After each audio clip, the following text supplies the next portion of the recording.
What's up guys, my name is Alex and welcome to another Supergirl recap video. Today I'm recapping Supergirl Season 3, Episode 7.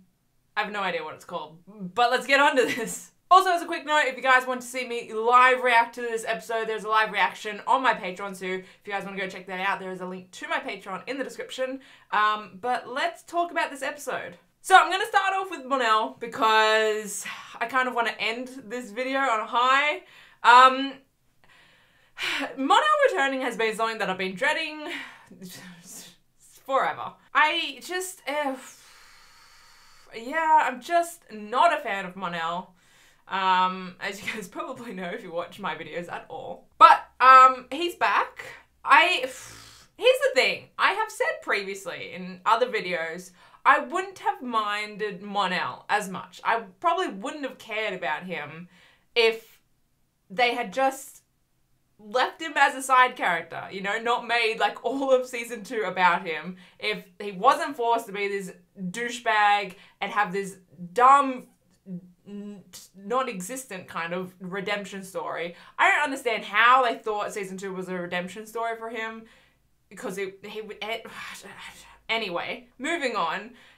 If they didn't force that onto his character, they didn't force that love interest with Kara, I probably wouldn't have minded him. I thought there was a couple episodes where I thought he was funny, and it was because he was just there as like the comic relief. That was like his purpose of that episode, and they were the episodes that I didn't mind him in. This episode, there were times that I actually forgot he was in the episode, which I enjoyed. There was actually one part in the episode that it actually got a reaction out of me in regards to Mon-El when they were talking about the ribs. I was like, that's kind of entertaining.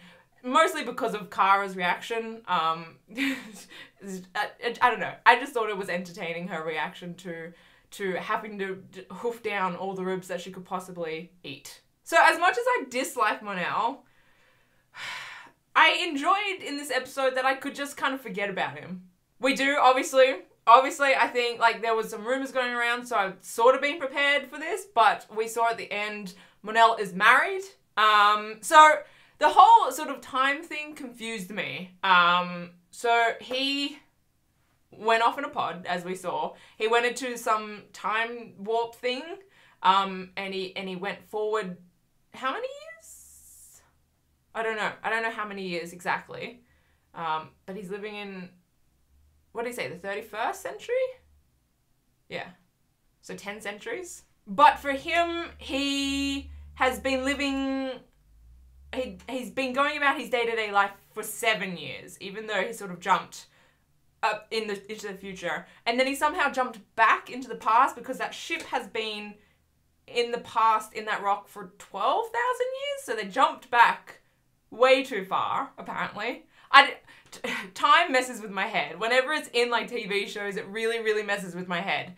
But what we understand is Mon-El has lived his day-to-day life for 7 years since he left Earth after the Daxamite invasion. So in that time, he's moved on from Kara and he's gotten married. And then of course, as we know, in like the current sort of timeline, it's only been 7 months since Mon-El left. Not gonna lie, Mon-El's wife is kind of hot.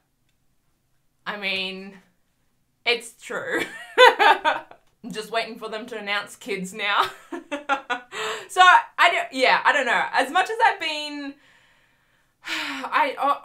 again, like,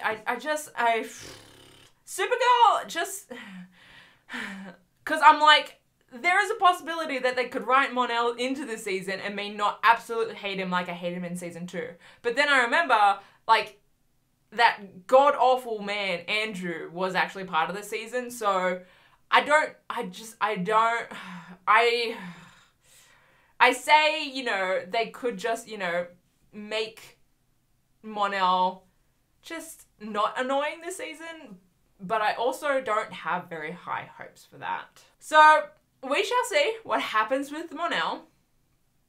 I don't know. I don't know. I want to say that I'm hopeful that they will continue to actually, like,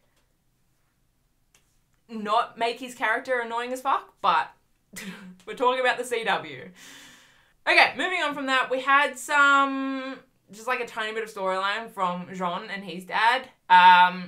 I love these two, and I just kind of hope we get more from them than just like 5-minute storylines every couple episodes, you know? Because like their scenes were cute as fuck. I love both of them so much, and I loved their scenes so much in this episode, but like, how many scenes were there of them? Like 3?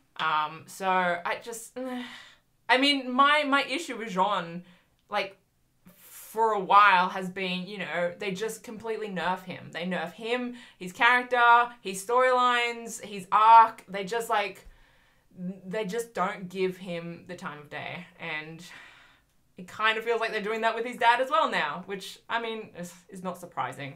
I am curious to see if they're actually going to do anything with his dad this season. Like, is he going to play a bigger part of this season? I really do hope so. Like, I really do hope that they brought him in to actually have him be a big part of the season.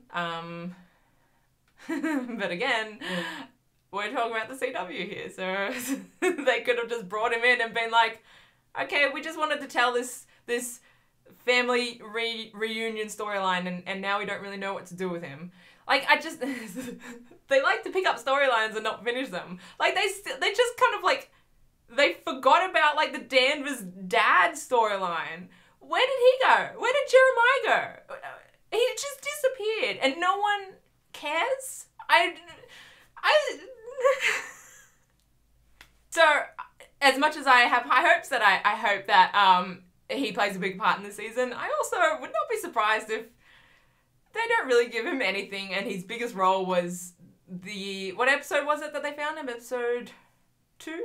Episode 3? Something like that. But moving on to like sort of my favorite part of this episode, and I've been talking about how I've been enjoying Rain/Sam's storyline like throughout the season so far. Like her storyline has been so intriguing to me, and I've been curious how she turns into Rain. And you know, I think we all sort of guessed it was gonna include like her daughter. It turns out it was just sort of a maturity thing, a puberty thing, right? That turns her into Rain. Curious. And she didn't turn into Rain at that actually doesn't make sense. Was she supposed to turn into Rain at like 18 when she became an adult, right? Something like that. But she didn't because she got pregnant, and that sort of prolonged her humanity, her human life. But now she's Rain. I don't know. So the flip has been switched. Nothing traumatic actually happened to her. She just kind of grew out of her human self, I guess. I want to talk about her mom though. Because there is obviously some tension between her and her mom. Well, her adoptive mum, I should say, Patricia, I forget what her name was. And so, like, it sort of seemed like, you know, the adoptive mum, I can't say words, kind of, like, kicked her out of the house. She didn't want to say, she was like, it's your choice, but she essentially said that she wasn't going to support Sam while she was pregnant or having a kid, right? So she essentially kicked her out of the house. So that's, like, a huge issue for her, right? Teen pregnancy, that's a big no-no for her. But like an alien baby, no walkers. She like had no issues adopting like a random alien baby. But teen pregnancy is just, whoa, too far. So Rain, I guess I should say, has her own fortress of what was it? Sanctuary? It wasn't solitude, it was sanctuary, was it? Something like that. And she's now Rain. She's now the world killer. There was a lot of words and it was sort of like very cryptic, like her purpose on Earth and what exactly she's gonna do. Obviously, like, as a broad sort of look at it, it's not gonna be great for humanity and for humans and Earth. Hence why, you know, she was warned she's going to be called the Earth Killer. The World Killer, I should say, not Earth Killer, World Killer. But I still am curious to see Rain's storyline. She has been the most intriguing part of this season. I love her still. She, I'm not going to lie, got a little bit hotter when she turned evil. Not going to lie. I don't know if they can convince me not to be a fan still of Sam. Because, like, with this transformation, it wasn't like Sam turned evil. It was like there's two personalities to her. There's Sam, sort of this human personality, and then she just flipped a switch and now she's Rain, the world killer. So I'm still a fan of Sam. I honestly don't see how they could actually make me not like Sam. And I don't see her as a villain, to be honest, because she's just being used, and it's not of her own will. Clearly we know that because she was very excited of the prospect of being a hero, you know, helping people. So I'm still on board the Sam train. She's still my girl. I love her. We unfortunately didn't get Lena this episode. I was really hoping like Sam would confide in Lena with these powers. Oh, I would have loved that. Or Kara, but I don't know why she would go to Kara. But Lena, anyway, Lena wasn't in this episode, which unfortunate, but that's okay. We've got plenty to look forward of Lena. We do know that L-Corp is still around like 400 years in the future because they create a cure for Mon-El. So we know Lena doesn't go evil because, you know, if she did, she would probably get locked up or killed or whatever, and then L-Corp would probably not be L-Corp. So we've got that. But I think anyone that is a fan of Lena knew that Lena wouldn't be evil. Yeah. But yeah, so next week we have the crossover episodes, I should say. Definitely I've seen a lot of mixed feelings going around on the interwebs in regards to this crossover. Myself, I've been excited for the crossover, even though I know I know there is a lot of controversy in regards to like the Nazi storyline. But for me, I was still excited for it because, you know, like punching Nazis is something that I can get behind. I mean, I'm a big fan of the new Wolfenstein game that came out. It's not like new for Wolfenstein to, you know, portray Nazis as villains and they actually promote you punching Nazis in that game. That storyline has been around since Wolfenstein was created like years and years ago. But it's definitely being brought more into focus nowadays because of like just the shit's that's been happening in our real world. So I wasn't too concerned about them, I guess, showing Nazis as villains for the crossover.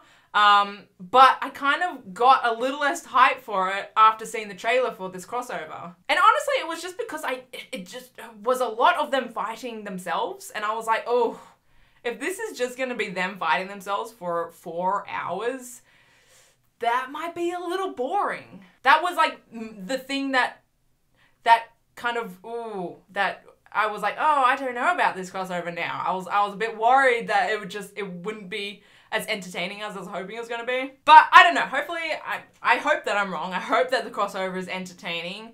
But I will definitely be watching it. I'm going to be doing, if you guys are patrons, I'm going to be doing reactions to all the episodes. So there's going to be four reactions up next week. As you guys know, there are 2 episodes airing over 2 days. So there's 4 episodes, but 2 each day. But yeah, I guess we will see how this episode goes. But until then, I will see you guys in my next video. Okay, bye.